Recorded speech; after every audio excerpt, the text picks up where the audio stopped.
Hello everyone and welcome to today's information session on the Digital Strategies for Business course with Emeritus in collaboration with Columbia Business School. And we still got some people joining, but I'll make a bit of a start. We're right on time. Like to be prompt when we can. Everyone feel free to say hello in the little chat box. Hello Brian, welcome. And let us know where you're joining from today. Yeah, great to have you all with us. We'll keep the chat open throughout.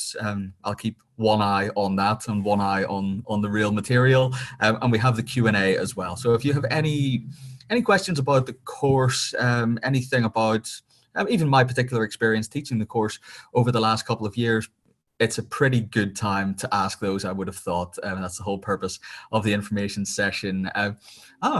Dublin, I'm from Belfast. We have quite a few people from the program support team with us as well, so we'll be able to answer just about everything that you would like answered. On top of that, I'm going to talk you through some of the highlights from the course, hopefully whet your appetite a bit for what we can offer in the Digital Strategies for Business course. If you're not too familiar with the Zoom platform, just a couple of notes of, I suppose, housekeeping or maybe troubleshooting. If you're having any challenges there, audio issues, you can click on the little arrow beside your microphone and check those audio settings. It's quite rare, but sometimes there is the odd challenge there. Questions for panelists. So if you have a question for me or for the Emeritus teams with me, click on the Q&A button and enter your question there. On the chat part, please, when you select, there's a little button. It's kind of cut off, but it looks like it says all panelists. Please select all panelists and attendees if you want everyone to see your comment. If it's just for us, then yeah, please feel free to just put all panelists. But that is well, not boring stuff, important stuff, but quite pragmatic, I think. The webinar agenda for today, we're going to go through these 4 points, quite straightforward. Hopefully an introduction to the faculty, to me, but also from Columbia Business School. A bit about Emeritus. So I could share a little bit about my experience. I've worked with similar companies in the past and have chosen to work with Emeritus a lot more. So hopefully be able to compare and contrast a few of those points if you have any questions. And then the course overview. So this specific course, a little bit about us as people, about the institution, but what's the content that you're going to get out of this? And I'll share some highlights from that. Q&A, we'll leave plenty of time for that at the end, but please feel free to post your questions in the Q&A box. I'll pause at the end of each section and try and address those. And then we'll have time for some more at the end. So faculty introduction. Well, let's begin with me. Who is this person? Why is he talking to you about this particular course? So my name's Clark Boyd. As I've been mentioning to Brian, I'm from Belfast, Northern Ireland, but I'm living in London at the moment. I was in charge of a digital marketing and transformation company in New York, which I launched over there and grew and then moved away from. And I've been working, as I suppose, in the education space since then, particularly executive education with Emeritus, but also through Google. Yes, I've worked with some of these companies, American Express and the likes, and yeah, I do a bit of consultancy as well. In relevant news, I work as an editorial associate for a publication called Towards Data Science. You might have seen them on Medium. So really focused on the data side of both marketing and transformation and all of those big pressing topics. That's a tiny bit about me, perhaps more interestingly to you. Course faculty from Columbia is Professor David Rogers. So in fact, yeah, I'm about to co-host a webinar with him straight after this one. David is recognized worldwide as a real thought leader on digital business strategy. His books, I'll look at those in a little moment. You can see the titles on the left-hand side there. And a lot of the course material here has been, I suppose, developed in tandem with those books. You're hearing it very much from the horse's mouth. David works all over the world with big brands. In fact, he was just with Citibank in El Salvador, I believe. He was just flying back from yesterday. And he's known for his model of customer network. So you'll hear quite a bit about that. This is a networked society, as we have pretty much always been, but technology has made those networks faster, bigger, and stronger than they have ever been. That's interesting from just a sociological point of view, but what does it mean for businesses? What are the strengths and weaknesses of working with networks? How do you get customers to be your advocates? These are all the kinds of questions that we want to go beyond the surface of and answer quite substantively if we can. Oh, apologies. Tim is a keynote speaker at conferences worldwide, and he hosts the CMO Academy in New York in collaboration with Google. So yeah, it's pretty good. There's a long list of companies that he's acted as a consultant for, and he's been on the news quite a bit around the world and writing in all these places. So, you know, you get the idea. Very, very good pedigree there to take from it. It certainly puts my little slide into the shade. And a couple of reference books. Now, for this course, it's certainly not necessary to purchase the books. You're already purchasing a course and you're learning all the materials from them, but just so you're aware, you may even have seen these, particularly the Digital Transformation Playbook. It has now been translated into, well, dozens of languages. Vietnamese, I think, was the most recent one. And it's very useful from, I suppose, the practical point of what you'll get from this course, which is, as the title suggests, some frameworks and templates and ideas that are flexible and that you can apply to different situations. So we get a lot of questions from people saying, well, you know, why is this relevant for me, you know, for my specific business? And, you know, we don't in the course want to go into, you know, just looking at, say, finance or just looking at IT services or anything like that. It's about understanding the dynamics that are in play today. How can you approach different situations that will arise no matter what the size or geography of the business is? The other part that I suppose brings that together is on the right-hand side. So the network is your customer, 5 strategies to thrive in a digital age. What I like about this, and I'd say at least a small part of the success of this book has been down to, is that it takes a very complex situation, doesn't oversimplify it for the sake of it, but does provide a framework through which you can make sense of the, you know, often chaotic world that's out there. We hear an awful lot about digital transformation and data being the new oil and all of these quite nice sounding sound bites. But it doesn't really help us in our companies. You know, how do we turn that into something useful? And that's when things start to fall silent. Once we ask those questions, we either hear from people with a vested interest in selling us a technology solution, or we hear simplified answers that don't really help us. In this course, it's intense. It's 10 weeks. It's not a huge amount of time, but we really try and cram a lot in so that you leave with both an understanding of it and the templates that you can then apply.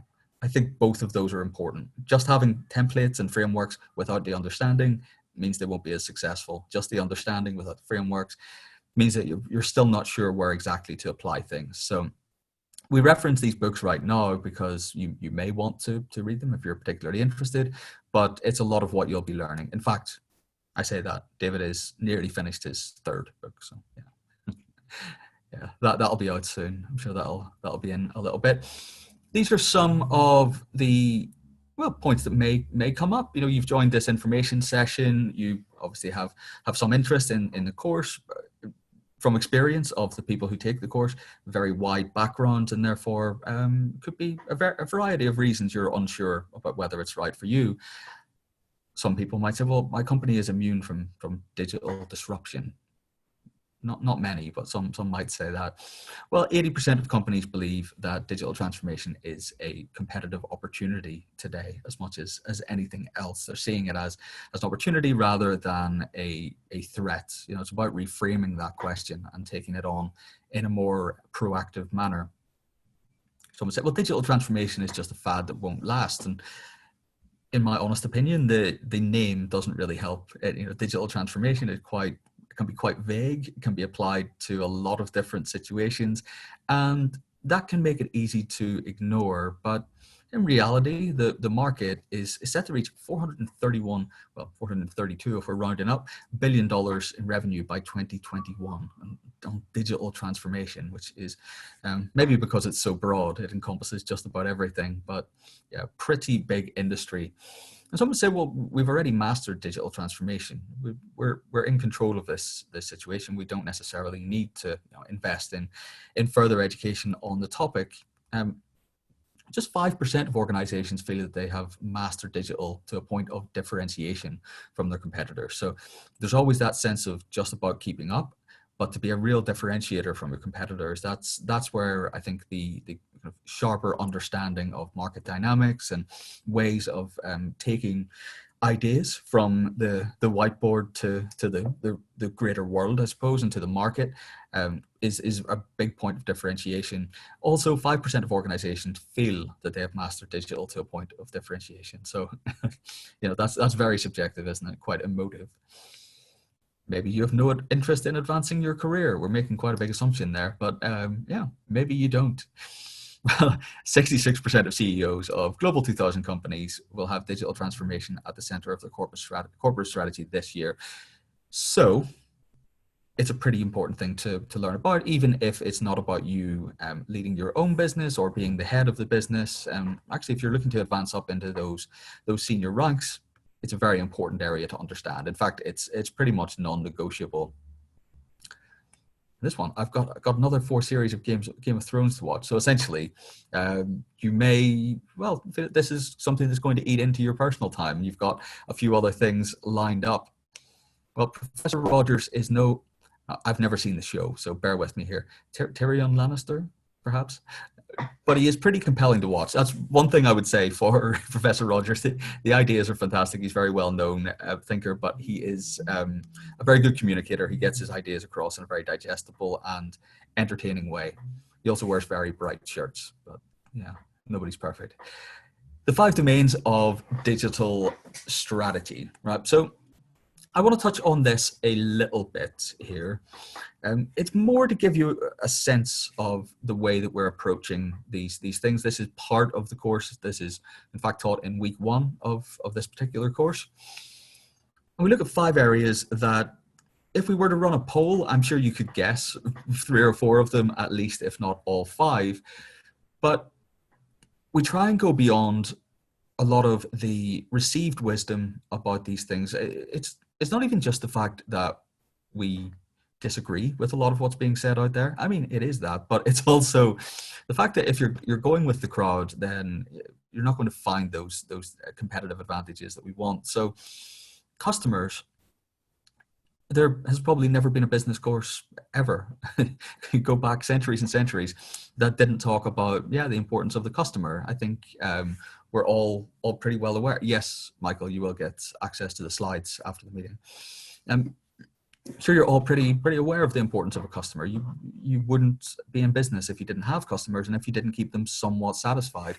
But there's a real distinction to be drawn here between being customer focused and being customer centric. And we look at the reasons why incumbents who have all the resources, the greatest resources any company has ever had, and how they end up being disrupted by smaller competitors. Now, it's not that they have a strategy that is, to focus more on product than customer. It's never a discussion that's had. It happens though. There are those little slips, and they can be internal reasons, they can be technological, can be to do with data, can be with the changing customer environment. So we really want to go beyond that surface level here and understand, what does it mean to be customer centric, and what are the models that you can apply? We do that by going into a number of customer behaviors that you can look at, and these apply to B2B as they do to B2C as well, but we look at both throughout that section. We come back to that throughout the course though. It's that important. Competition, yeah, little smart art fella here. Competition obviously is a real driving force for innovation. It certainly can be. Very, very healthy. The point that we try and get to here, though, is competition in the digital age. So the fact that it's much easier to diversify and launch new, say, software products, or move into a different area of service. without having a lot of the baggage that came in the pre-digital era. Now that means that someone who wasn't a competitor yesterday could in some ways be a competitor today, not direct, but what we call asymmetric. So they compete with you in maybe one area, but in the other 29, they don't. So how do you deal with that threat? Will they move into the other areas? How can you judge that? Do you work with them? Do you work with someone else to compete against them? We work through a lot of those different models with, of course, relevant real world case studies as well to show you how businesses have done that well, how they've done it maybe not so well, and how you can look at that from your business's perspective. The third point is data. Now, we aren't going into the nitty gritty necessarily. We certainly can in the discussions if you'd like throughout the course. But it's about the strategic use of data. It's about what you need to know about the functioning of modern data architecture to work with the right people, to influence people, to see a project through to completion. So we use some data value templates there. We have 4 of those, and you'll do an assignment based on at least one of them, working through a project really from start to finish. And it's about knowing where the data comes from, how you'll know if it's reliable, what you expect the impact to be, what the risk and reward might be, all of those things. So it's more at that executive level understanding of data strategy than it is really getting into the nitty gritty of it, which leads directly into innovation. So again, innovation, we could sit around and talk about Steve Jobs for weeks and weeks and talk about sparks of innovation and how these light bulb moments happen. Not that helpful that we've used a light bulb here when I'm saying that's not necessarily what we're talking about. But we're trying to move this into something a little more logical about how you can put yourself in a position whereby these ideas may come up more regularly, I would say. So we're using data to identify opportunities, and then we're thinking through areas of need. So what are those customer pain points? How can you bridge the gap between what you do today and what the customer wants you to do? And that's where the innovation tends to come from. We also look at how you take an idea and see it through to completion in, say, a big organization. How do you take some of those agile workflows and incorporate them into what might not be a very agile corporation? So hopefully there's something for everybody there, from the startup to the kind of mega corporation on a global scale. And finally, value. So this is where we kind of round things off a bit here.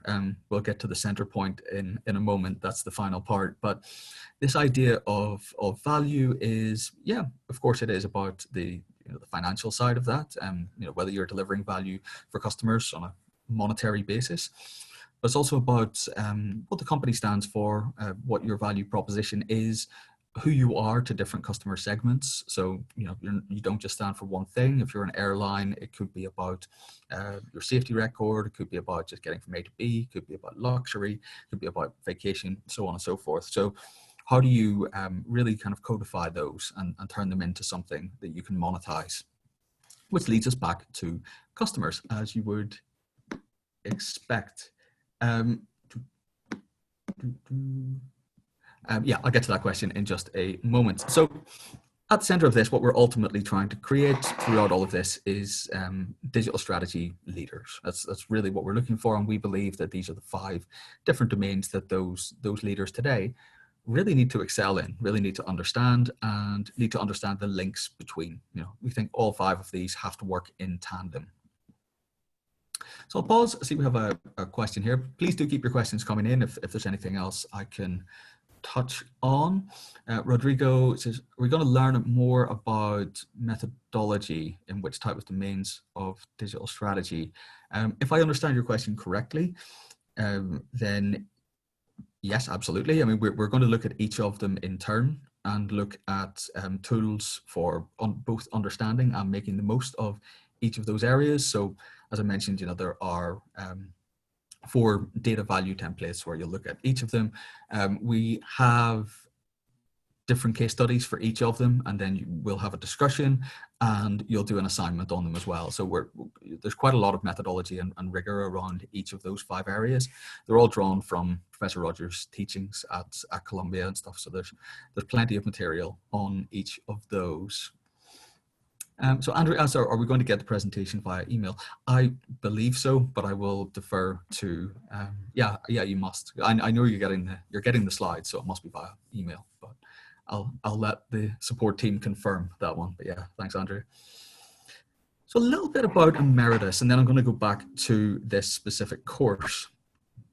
So you may be wondering, kind of, I suppose, how Emeritus works with Columbia Business School and how it works with a lot of other universities. So Emeritus partners with the best universities in the world to create online courses. So a situation where the likes of MIT and Dartmouth, Northwestern and Cambridge in the UK, we've just started working with, are keen to get the material out there. There are a lot of people, especially in executive education, that are keen to get these lessons from business schools, but to go and take a 1-year MBA and take time out and move, and all of those things can be quite challenging. And even doing an executive MBA online, not a big time commitment, but also not necessarily going into specific areas that they're focused on.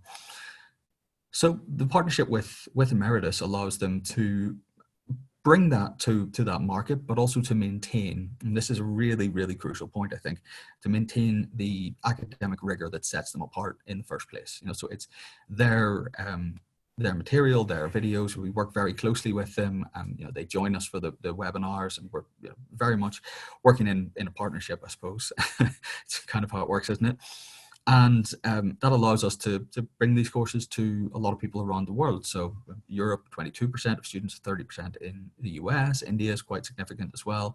Middle East and North Africa is 22%, 18% in APAC, and 12% in Latin America, which is really fascinating. I mean, from my point of view, getting to meet so many people from around the world, but also for the participants amongst each other. They tend to make very strong connections with people they wouldn't otherwise have met, sometimes even within their own company, if it's a massive company that's taking the course.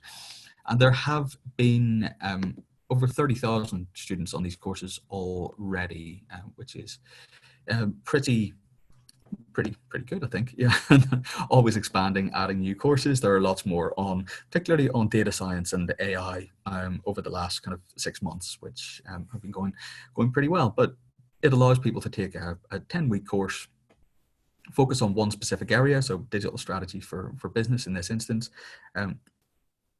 get that accreditation from somewhere like Columbia, Dartmouth, MIT, and so on.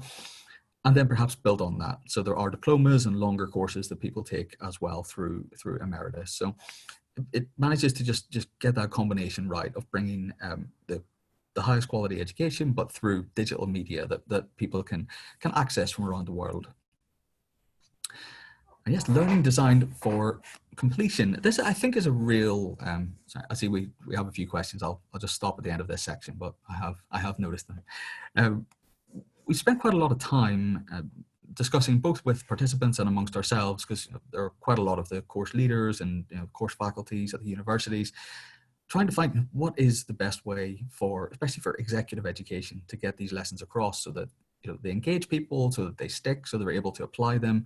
And there's a balance to be struck there, and it's hasn't always been perfect. It's been a bit of a test and learn process as we teach in the course, because, well, adults learn differently to younger people. It's they want to be a bit more hands-on, but we also need to teach the theory. It's essential. We can't just give everyone the stuff to go and work on it themselves, because they wouldn't have learned anything new. So we work with this combination of points. So there's content from these leading institutions. We have guest lectures. I'll show you a few of those. Bite-sized learning, so make it accessible so that on a commute or something you can watch some of the videos. Peer-to-peer learning and feedback we find is really helpful. You can, well, as much as anything, you can see other people's assignments and see what the standard is and how they're doing, and provide feedback to each other.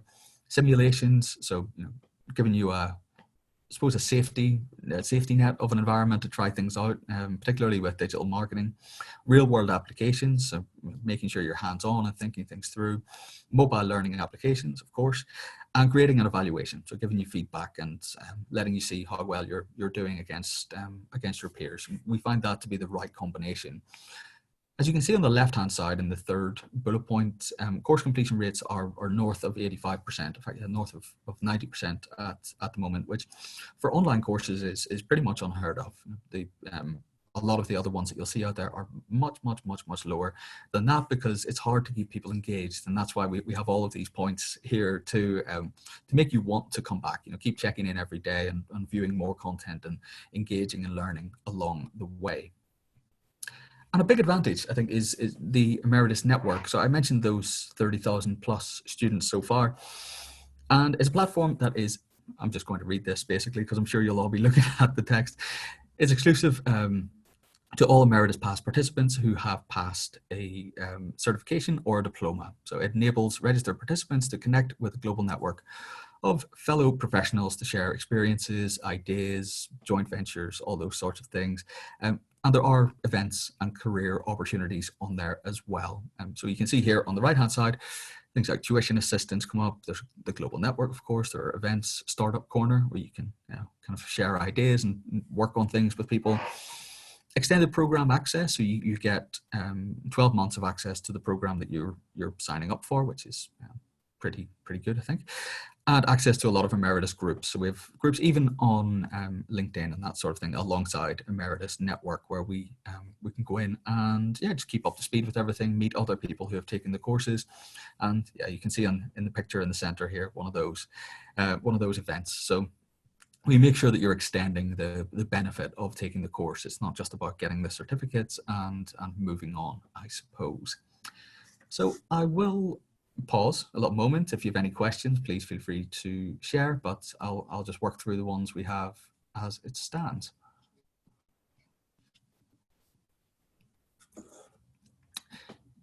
Yeah, so we have a question from Sally Ann here. Professor Rogers teaches another digital marketing class. Is that more introductory? I'm trying to understand how to select between the two programs. Yeah, it's a good question. So you are correct.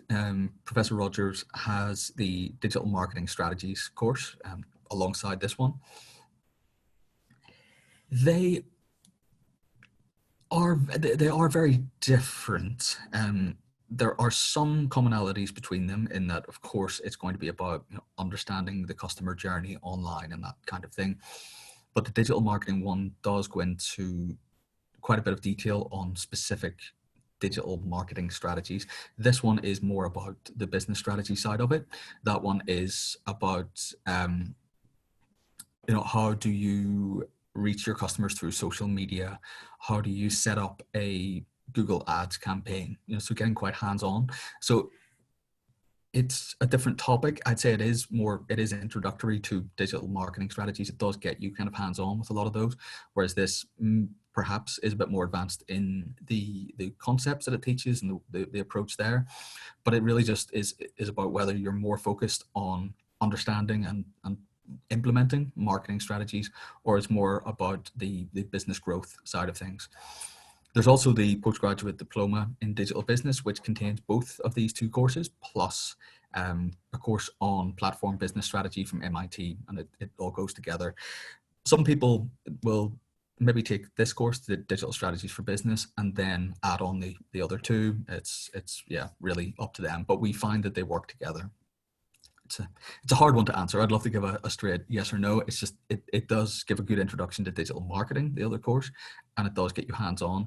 If marketing isn't the bit that you're that interested in, then this one is, I think, pretty comprehensive on the business strategy side of things. Brian asks, how many people are enrolled? I don't know. I don't know. Normally, though, I can say that we have anywhere between, and I've taught maybe 12 to 15 runs of this particular course, but it's normally between 150 and 250, so anywhere between those numbers, and we tend to get it's one of the most popular and long-standing courses that we have, so it's normally quite a decent number on there. Yeah, that would be my ballpark figure, but I don't have exact figures for this run yet. We have a couple more questions. So Ben asked, do we need to purchase the books or other material? No, so everything that you need on the course is within the learning platform. I'll show you it in a moment. There's nothing else that you need to purchase. All the excerpts and case studies and academic materials are all in there. Feel free to purchase the books if you're interested. Some people do, they just like to get a bit of a head start on things, but there's certainly no need to.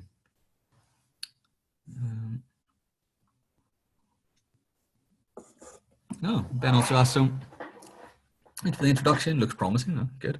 Can you also maybe tell us a little bit more about your background? I see the company you mentioned earlier and the steps that took you to get to run this course. Okay, now I'll try and keep this short. Thanks Ben, because once I get started, I probably won't stop. So I did my undergrad and postgrad at Cambridge, and then lived in Spain. Ended up working in marketing somehow. Yeah, needed a job. Then came back to London. Started working at an advertising agency. Worked through there with the likes of Adidas and American Express, and became head of global accounts there.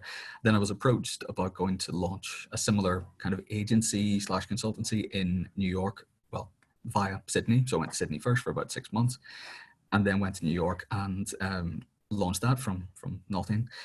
Grew that to about 15 to 20 people when I left, but I found I was starting to move into more kind of brand strategy, more because it was obviously hands-on growing the business. I found that fascinating. Started speaking to a lot more people, met a lot more people, and my interests just kind of took me out of that area. Wasn't that focused on it. So yeah, I moved away from that about 2.5 years ago, maybe a bit longer. And I just started meeting different people from Colombia, actually. Started speaking to them. And somewhere along the way, EMERITUS got in touch, and yeah, from there, I've been working with them for about 2 years. So it's not exactly a linear path to where we are today, but yeah, just through connections and trying to see any opportunities and just follow what I've been interested in has brought me to this point. But yeah, if you have any other questions, let me know. As I said, I could fill the remaining 25 minutes with all of this, but yeah, not a very traditional path, but you know. So David asks, is a course interesting to start up a business, or is it more beneficial when you already have a business in place? Yeah, that's a good question. I think looking at the past participants, it's normally about 80% of people are from kind of a very well established business, and then you have 15-20% of people who are trying to work through the kinks in an idea and are trying to figure out how to get it to market. There's no reason for that other than, well, I suppose a lot more people work at the established companies. Maybe it's just a reflection of society, but we do get a significant minority of people who are coming to it. I think it's helpful actually, because they have a very clear goal in mind, or at least they have an idea of what they're really working on.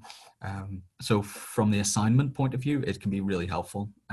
They can work through a very specific idea, get advice on it, work in a group on it as well. So yeah, again, it's a bit of a 50-50 answer. I'm sorry, but yeah, it's the honest one. So an introduction to this particular course. What are the objectives? What are we really looking to achieve? And this comes from participants and from course leaders, what we see as the common developments. Develop new products. So actually, yeah, there we are, David. New products, services, and business models for digital customers. Leverage your customers' participation, data, and knowledge for competitive advantage. That's quite a big one, actually. How do you engage with your customers to collaborate to build the business in a way that's mutually beneficial? Develop platform strategies to capture value beyond your own products and services. We'll look at that a little bit in a moment. It's one of the core lessons of this course is actually around platform strategies and how they're redefining business models today. Understand how data can be used for innovation. We've touched on that one. be able to apply the lessons of lean startups to any size business. So it's kind of easier said than done often, isn't it? We need to be very agile. It's fine, but if you're in a 10,000 person company, it's not that easy. Evolve your value proposition to stay ahead of disruptive trends. So how do you identify the threats and then get ahead of them? And ultimately, think like a disruptor. Always a little bit hesitant to use some of these terms because we see them all too often on, on cheesy LinkedIn posts about being disruptive and all that. But there is something behind it. The idea of being disruptive in business, kind of creative destruction, has been around for a very long time. We want to make that tangible to you. How do you start thinking in those ways rather than just saying that you think that way? So the modules, we put this in here just to show you a little bit of an overview of what you'll be going through. I'm sure you'll understand. Not enough time to go into these in a huge amount of detail at this stage, but I think it's good just to show that it is, it's an intense course. There's a lot to get through here. We try and make it approachable and digestible, but yeah, there's no way around it. There's a lot to learn. So 5 domains of digital transformation. We've looked at that just a few slides ago. Customer networks and the new paths to purchase. Paths to purchase, obviously, with the advent of always connected smartphones and a lot more things happening online versus offline. How do you chart that? How do you turn that into something really usable? Understanding digital consumer behaviors, another one of Professor Rogers' most famous, I would say, frameworks here. What are the consumer behaviors that define the modern audience? Platform business models, so companies like Airbnb, for example, like Uber as well, actually. How do they manage their growth? How do they manage the relationship between the supply and demand forces when they're essentially an agnostic and detached creator of a platform as a technology company? What does that mean for them? How do they manage to mediate between those forces? How do they grow alongside their customer base? These are all the sorts of questions we want to try and answer. Co-opetition, disintermediation, asymmetric competitors. So a good bit of jargon there for you, but how do you decide when to be cooperative with the competition to beat a common threat? How do you cut out the middlemen using technology in particular? And asymmetric competitors we've touched on a little bit. How do you match up against them? How do you actually visualize where you sit in the marketplace? Building data as a strategic asset for your business, of course, we need to have a good look at that. And then big data at work. So we're looking at new data, new tools, and templates of value. Structured data, unstructured data, all those points we will be touching on in there. And we're not done. Module 8. So innovation through experimentation. A/B testing and just getting that MVP, the minimum viable product, out to market. How do you get something out there, get things moving, get feedback, and keep iterating? Translating the lean startup, we've touched on that one a couple of times. And then adapting your value proposition. So looking at questions like, traditional businesses, how do they innovate? Someone like Porsche, for example, how do they move to electric whilst maintaining their sense of being the petrol head's car of choice? It's very difficult. Some of these things seem like insoluble paradoxes, but they have to find a way to do it. So we'll look at models for doing that. Mastering disruptive business models. We're kind of recapping there because we will have been touching on that the whole way through. And then surviving disruption. So we could just say at this stage, be paranoid, always be focused on the next threat. Actually, we want to try and apply some structure to that. What are the potential threats? And they tend to fall into 6 different categories. So how can you respond to those? If you're the incumbent being disrupted, what can you do about it? And we'll end with leadership and the customer value imperative frameworks. So hopefully on a note where you're feeling equipped to go out and start affecting these changes. I'll pause just a moment. I see we have a couple more points. Also, my throat hurts, so I'm going to take a sip of water.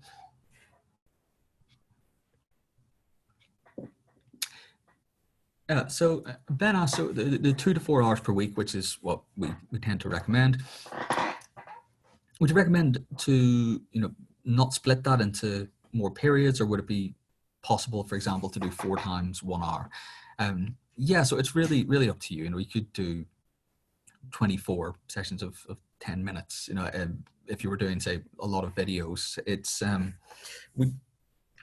hard because the reason we put those numbers on it is because we do get asked quite often, and it makes sense. I would want to know, like, what's the typical time commitment. But then in some weeks you'll have 4 videos and 2 assignments, and then the next week you'll have 10 videos but just a small assignment. So it does really vary quite a lot. We do recommend, if people can block off time where they can, really focus on it, of say 2 blocks of 2 hours a week, that's fantastic. One thing we've certainly found through experience is that this is executive education being done online. People are busy. They have a lot going on in their professional and personal lives. So there's no regularity to where that time is going to fit in. Our recommendation is that if you can block out 2 periods of 2 hours per week, that would be superb. If you can do it in one go, fine, that's great. But other people will need to break it down a bit more. So it'll be 10 minutes here and there for the videos, and then maybe 2 hours for the assignment. But the assignment itself, I'd say always leave kind of 45, 60 minutes to work on that in one go if you can. And we have one more question here from David. So, are the assignments confidential, or how does this work? When you discuss being disruptive to your business, this would be new intellectual property. Yeah, I haven't actually been asked that question in quite a while, but I do remember this was one that came up quite often in the past. Of course, they're completely confidential. And the other thing I would say is, even if you have 1% reservation about something that you're sharing, even if it's just company data or something that you feel like maybe you shouldn't share, just don't share it. Then the point for us isn't to go into all of that detail necessarily. We want to see how you're thinking. I mentioned about the innovation part, where we're not expecting everyone to come up with the new iPhone, and it isn't innovation on command. It's about your approach to it. Do you understand the frameworks? Do you know how to think it through from different perspectives? Do you know what it takes to bring a product to life and make it successful? Have you thought 6 months, 12 months ahead? So yes, of course it's confidential. Absolutely none of that is shared, and the tutors, of course, have to keep that entirely confidential. It makes sense. But if there's something that's really, really sensitive, and you think there's 1% of you that thinks, maybe just don't. And you can even say in the assignment, figures for this. You can just use dummy data if you want to, or something. So yeah, it's one that we used to get asked about quite a bit. It makes sense, doesn't it? But no, this isn't an elaborate scheme to get ideas for the next $1 billion idea. But yeah, thanks for raising that, because it's a very important point. I joke, but it is really important, I know. So how might this apply to your industry? I suppose getting to the point where people, some people just find these things really interesting, and that's fantastic. Some people will think, interesting, but how do I apply this? What does it really mean to me? Well, when we think about customers, no matter which customers they are, their experiences can be shared very quickly, whether they're good or bad. So how do you get ahead of that a little bit? Because you're still at the mercy of a network society, no matter which industry you're in. Competition, of course, is going to exist unless you somehow have a complete monopoly. Who are your traditional competitors? What would potential new competitors look like? The interesting part of digital transformation, I suppose, is that it is everywhere. It is hard to pin down. It is very complex and nuanced, but it does affect us all. So we still have a duty to understand that. Data. So how do you collect and analyze data? How can you create more value from it? I would say that every single one of us and every single business out there can get more value from the data that they have at their disposal. But actually achieving it is the difficult part, isn't it?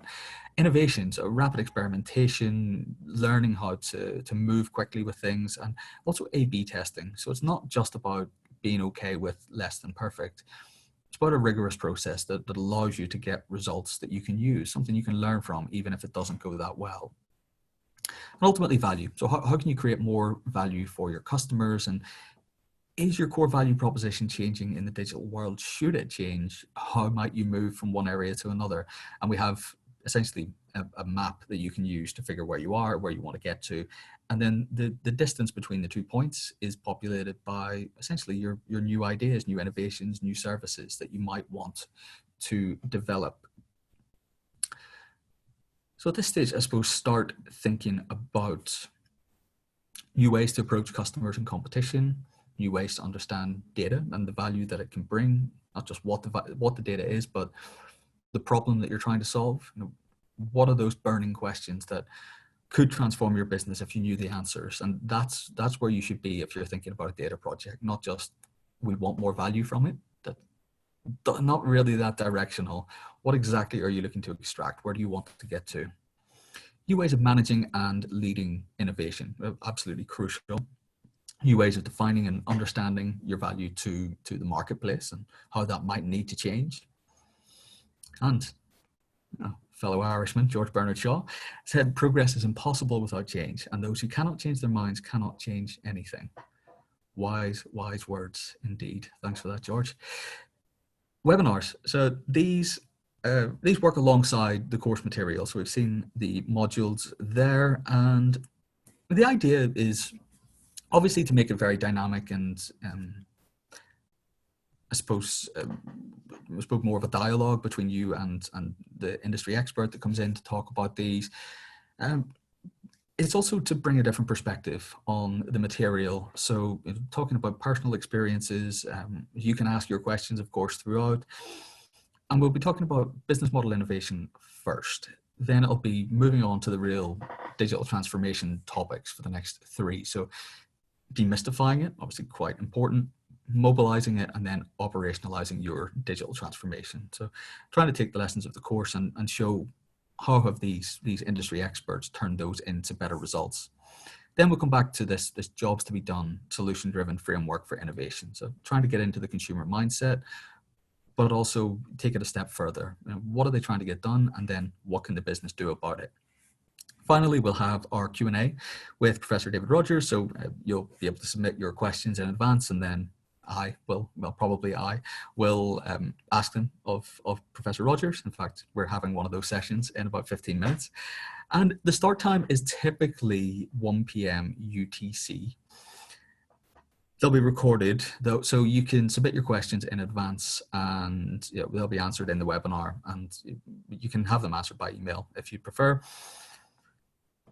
The time is obviously not perfect for everyone. For some time zones, it doesn't quite fit in. We're trying to fit as many as possible, and we find this tends to keep both sides kind of in the mix. But yeah, sometimes you can't make it, and that's fine. They'll be recorded.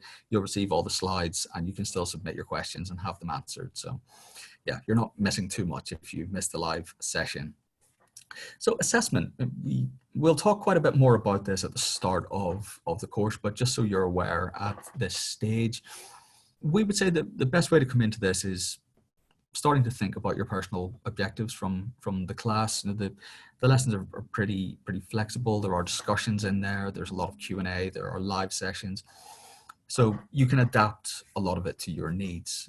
Then you can start thinking about what you need to achieve those objectives as well.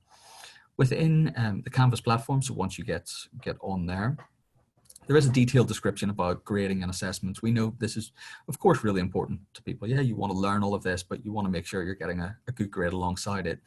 So the grading is done manually, and it's completed within 2 weeks of assignment submission, particularly for group ones. They take a little bit longer. There are 4 different types of assignment that will be graded. So individual assignments, your peer evaluation, of course you'll get a score from that, group assignments, and then your participation in discussions. We have a discussion every week. Yeah, and it's really just about whether you participate or not, rather than the quality of the insights. But there's a total of 1,500 points on offer, and the passing grade is 50%. From experience, I would say if you're attending the classes, you're engaging with the material, you're thinking about it, you'll hit that. You'll definitely hit north of that if you're engaging with it and trying your best. So then you can focus more on tailoring it to your own personal objectives. It's not necessarily about trying to scramble around for points to hit the 50% if you're fully engaged with the course material. And our learning platform. So there is an app you can download for this from the App Store, from Google Play as well. And we'll do a full run through of this at the beginning of the course, just so you're familiar with it. Pretty straightforward, but everything that you need for the full course is within there. So we certainly advise, if you're looking for something, go to Canvas and it will be there. We do have as well, so there's a little support tab down here so you can reach either your course leaders, so people like me, or the technical team as well. And there's a ticket system there. So we're always there to support with that anyway. But you have all your modules, your grades, discussions, and all of these will light up when you're starting the course. Quizzes, all of that will be within the platform there, which is pretty handy. So, a bit of a frog in my throat. Apologies. So, fees and application deadlines, the important stuff. So the course fee is $1,500 US. There are a few different payment options that go with that. If you have any questions about that, now is a good time to raise them. We have quite a few people that can assist us. At the moment, you can pay in full, so pay the entire course fee at once, so $1,500. You can pay in 2 installments. The first is $811 immediately, and then $719 will be charged on the 13th of November 2019. Or you can pay in 3 installments, which is $599 now, $488 on the 13th of November, and then $488 on the 13th of December. The program will start on the 14th of October, so yeah, pretty soon. We have, it's kind of week 0 begins then, so it's introductory things. We'll do a bit of a walkthrough of grading and the platform and show you where everything is. We have our first discussion, but it's more about gearing up for the full first week of material and the assignment. So the application deadline is the 13th of October, so you can get involved pretty much straight away. But yeah, week 0 is a bit lighter on material, just to all get to know each other a little bit. And sample certificate. So you get an e-certificate and a hard copy of this as well, signed by Academic Director at EMERITUS and Vice Dean and COO at Columbia Business School. So yeah, it's a pretty nice way to round things off. And we work as well with kind of like online accreditation place so that you can use the certificate, and it can be validated and used on things like LinkedIn and that sort of thing. So it has some value alongside the obvious value that it has in and of itself. So yeah, we've actually taken up pretty much all of our time. Who would have thought that I would manage to talk for as long as I had available? But plenty of time for questions as well. And please feel free to share anything about the course, any concerns you might have, anything that you're not sure of. I would say as well, it's an option some people take up. Feel free to reach out to me on LinkedIn. So if you just look for Clark Boyd, there aren't too many of us. If you have any questions you just want to run by me, I've been course leader for a number of the Emeritus courses, and specifically this one for about 2.5 years. So I should be able to help out with anything that you're not sure of, and just give you, I would hope, pretty honest opinion of anything that can help with your concerns. So I'll just see if we have any further questions from anyone. And give you a little moment there. If not, we will hang around in the background anyway. I can answer some over text. Oh, David has a question. So application is 13th of October at the latest. Is payment due before this date also? I will ask for some support on that one from our payment support team. I don't know the exact date that the payment is due, so apologies, David, but we will get you an answer on that one. Any other questions about the course material or anything at all that I can help with while we're all on the line?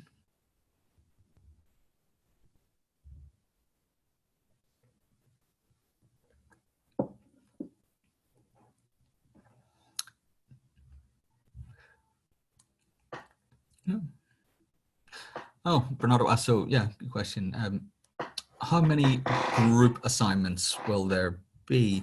Yeah, the group assignments are at the end of the course, and we try and kind of keep them for a little while in. There are two, so group assignments are number 7 and number 10. We recommend they take about 60 to 90 minutes, I think, for completion. And yeah, the group assignments, they aren't necessarily, so 90% of people do them in groups, about 10% choose to do them as individual ones. There's a lot of information that comes out about, how do you get into your groups, who should you get into a group with, all those sorts of things. There are more points, on a per assignment basis. The group ones are worth it a little bit more than the individual ones because they are quite important. But yeah, there are 2 group assignments, one in week 7, one in week 10, so the final one as well. Is there a list of material that you recommend? Yeah, Ben, so on the first day of the course, I always post a list of latest books and places that I would recommend for just keeping up with the latest news and podcasts and all those sorts of things as well. So yeah, I only started doing that recently, but I think people find it sort of helpful. It's a very long list though, so I wouldn't,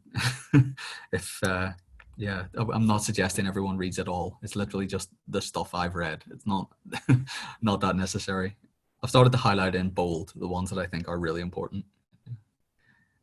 But yeah, so on day 1 of the course, I'll be posting a list of those as well.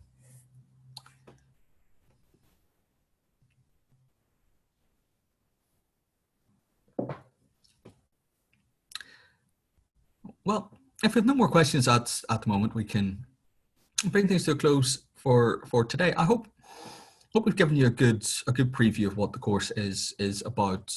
Hopefully I've managed to convey, I suppose, my my belief in the material and how good it is. I think it's a really helpful course. I think it brings a great blend of this nuanced and sophisticated theory and keeps it rooted in kind of practical applications and what you might use it for. There's a nice combination of individual work, group work, good faculty to learn from, and yeah, as I say, it's one of the flagship courses for Emeritus, and I'm very proud to be the course leader. So, if you have any questions, anything I can help with, feel free to reach out. I'll be more than happy to help you. But otherwise, yeah, thanks so much everyone for joining. Hopefully, we've managed to whet your appetite for a great course, and I will hopefully look forward to speaking to all of you again next week. But otherwise, have a great rest of your week. Take care. Bye.